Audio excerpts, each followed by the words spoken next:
know how to start. Hi again! It's been a really long time since I have posted a video on my channel. I think it's almost been 2 years. I've missed it a lot though. I've still kept up with a lot of my favorite booktubers and watching videos, and I've found a lot of new booktubers, but I haven't made a video in a really long time. But here I am trying to give it a go again.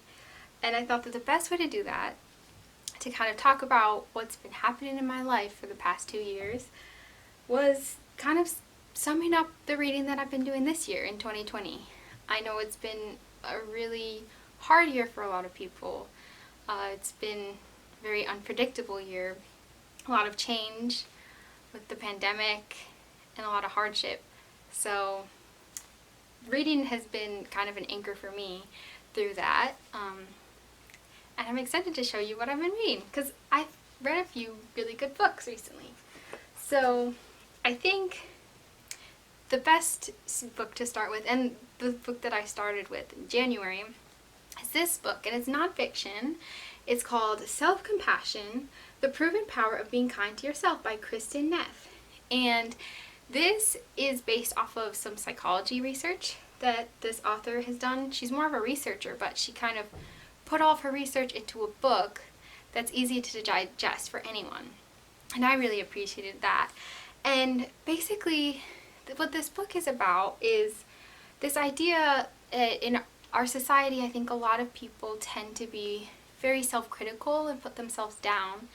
And I'm speaking for myself. I know that I tend to, when I'm speaking like internally and thinking, be harsher on myself than I would be to anyone else. So this book is really talking about self-compassion, which is meant to kind of counter that. And science and research has shown that having an attitude of self-compassion leads to a better psychological well-being, and it's very transformative. And I've been trying to adopt this mindset this year, and it's been a good trial ground to do so. And I think that this book really helped me to do that. So if that's something you're interested in, I would definitely recommend picking it up. It definitely did help me kind of shift my perspective. And this is another book that I read in January, which now I'm seeing it's kind of interesting given what's happened. It's Station 11 by Emily St. John Mandel.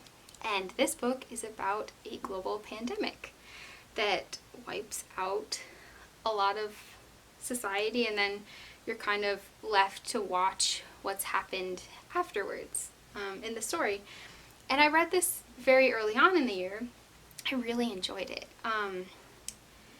The narrative and the way that she tells the story is very interesting. You follow different stories and different plot lines, and then you kind of see how they come together in the end. And I always enjoy when an author does that. And in this story in particular, you see a kind of like a creative troupe that travels around to these parts of society where people have kind of rebuilt life after so much destruction and death. And they perform Shakespeare plays, and they have musical instruments, and they kind of have adopted the mindset that that is what society really needs: art and theater and music. And they're traveling around and performing it. I really liked that aspect of the book and what it says, because I think that even books are very powerful in storytelling in the midst of something that's tragic or hard, kind of as an anchor and kind of as just a reflection about what's happened in the past. So I really liked that aspect of the book as well.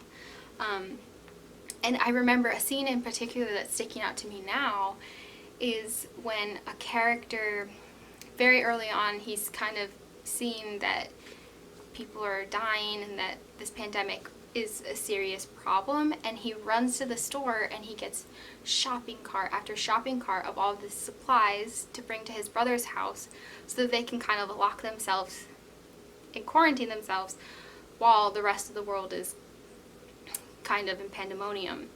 And that really resonated with me when the whole COVID pandemic began in the United States of America, when people were kind of clearing out aisles of food and toilet paper.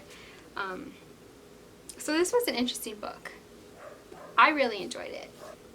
A book that I picked up because my sister has recommended it to me so many times is a children's book, and it's called Fablehaven by Mull. And I wasn't expecting to enjoy it. For some reason going into it, I just had an attitude that I wouldn't like it. Maybe because it is a children's book. But I have since reading the first book, read the next 4, and I need to finish the series because it is really good. It's about 2 children who visit their grandparents, who are kind of mysterious. They don't see them very often. And when they visit them, they kind of unearth the secret that there's more to the world that they're visiting than meets the eye. So they learn that there's fairies and there's dark creatures and centaurs, and they're kind of thrust into that fantasy world, and adventure ensues. But I really liked it as a children's story. It was so engaging, and I loved it so much. I can't wait to finish this series. Let's see what else. I also I've been meaning to read this for so long because it's a classic. I finally read The Adventures of Huckleberry Finn by Mark Twain. I have read Tom Sawyer before, and I consider it one of my favorite books for various reasons. And of course it had a lot of the same humor that The Adventures of Tom Sawyer has, but it also does have themes where it really talks about racism in America and slavery and what that's doing to society and people's perceptions of others. So I think that this book has a good balance of the two, because it is an engaging storyline, but it also is discussing really important conversations. I remember in particular really enjoying reading about the relationship between Huck and Jim, because Huck has a very bad relationship with his father in the story, and he kind of ends up leaving and going on an adventure to get away from him with Jim, and Jim kind of becomes a father-like figure to him. And so I really liked reading that aspect of the story in particular. So it was a good one. Classic that I'm glad that I finally read. Let's see, what else? Now I have these 2 tomes that this is my new favorite fantasy series, and I'm glad that there's a 3rd one coming out because I have something to look forward to.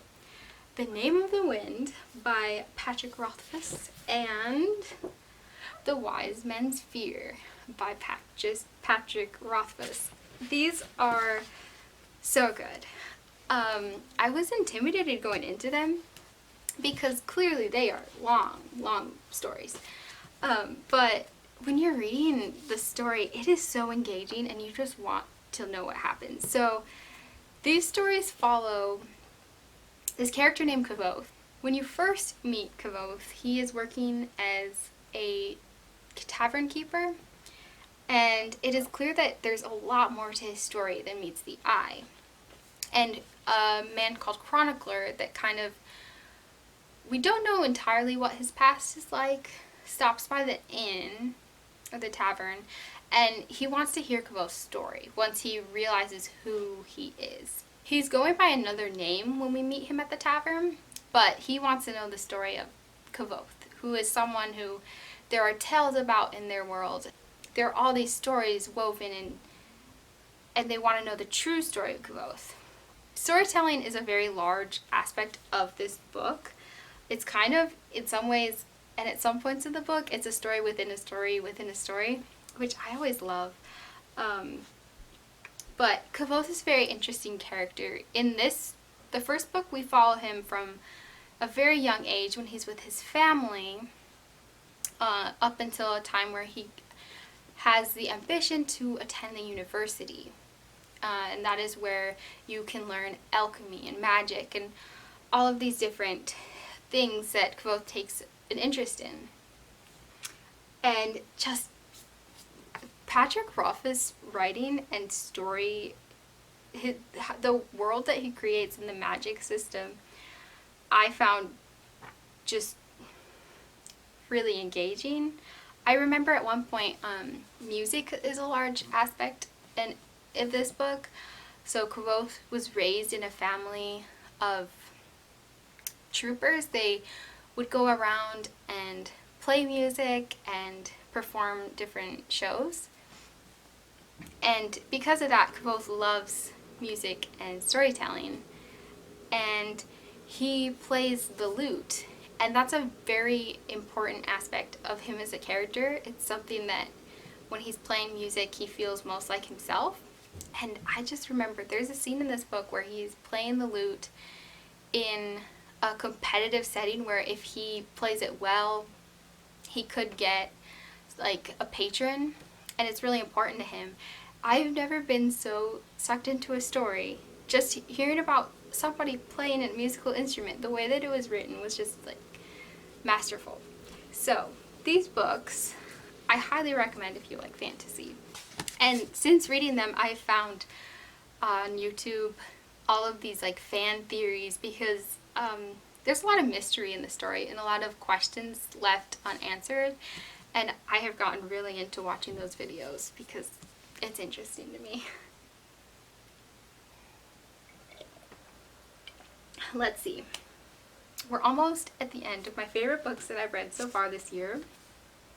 The next one that I want to talk about is a reread, and that is Jane Eyre. So I just reread this book this year, and I actually think that I enjoyed it more the second time around, which was a cool reading experience. I think that reading it the second time, I was able to kind of pick up more about the writing style that Charlotte Bronte uses and different foreshadowing. And I remember the first time that I read it, the point of the story when Jane leaves, this is a warning that this will give away something. So if you haven't read it, skip ahead. But when Jane leaves Mr. Rochester to kind of find her own life, and she meets St. John, I never know how to say it, and she's living with him and his sisters as a teacher, I always found that part really boring the first time I read it.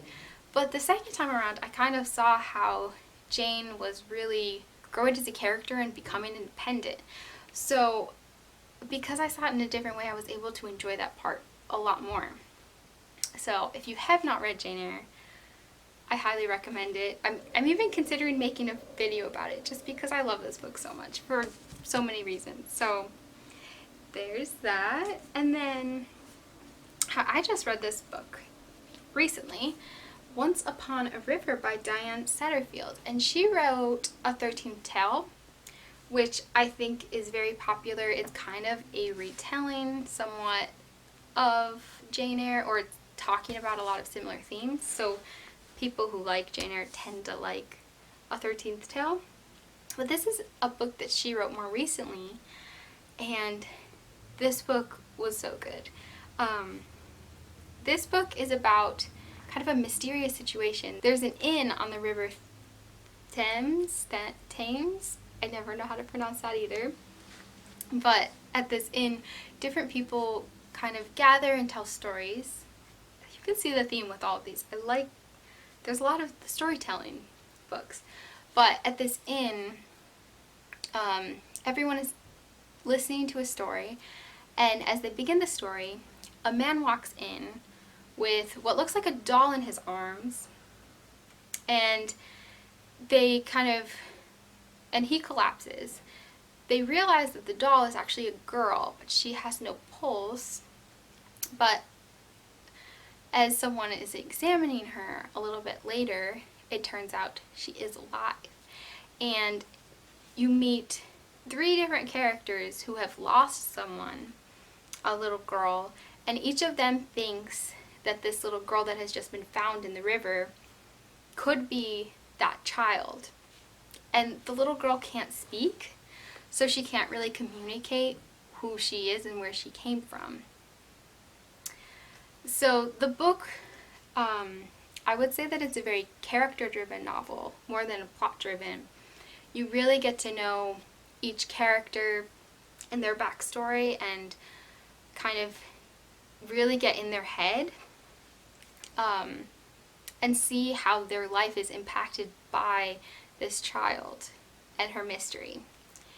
And the mystery behind it was very intriguing, as well as just the storytelling and how Diane Setterfield chose to write the story. The river is kind of its own form of narration where she often kind of describes the river and what it's doing and like how it's flowing, and that's alongside the story and how the story continues to flow, and it was a really good book.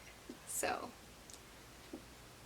I really liked that. The atmosphere was very strong. I found that the atmosphere in Diane Setterfield's books tend to be like very well described, like you feel like you're there. And then the last book that I'm going to talk about today, it's the book that I am currently reading, and I'm talking about it because it shows a change in my reading taste, which I find very interesting. I've always liked fantasy books, classics, literary fiction, historical fiction, but recently I picked this book up that my uncle gave to me for Christmas one year because I have a fascination with Alaska. I want to visit it someday. And this book is by Debbie Macomber, North to Alaska.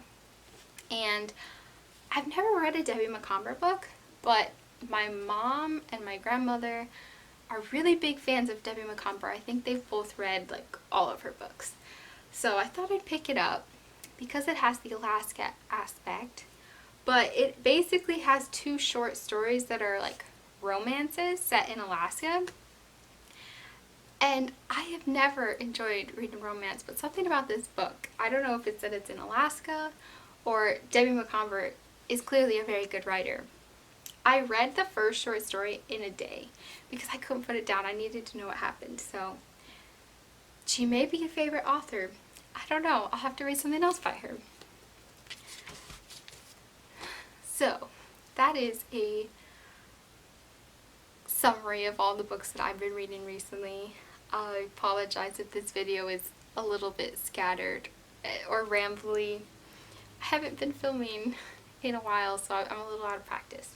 But I would love to hear what books you all have been reading and how you are doing if you are still around.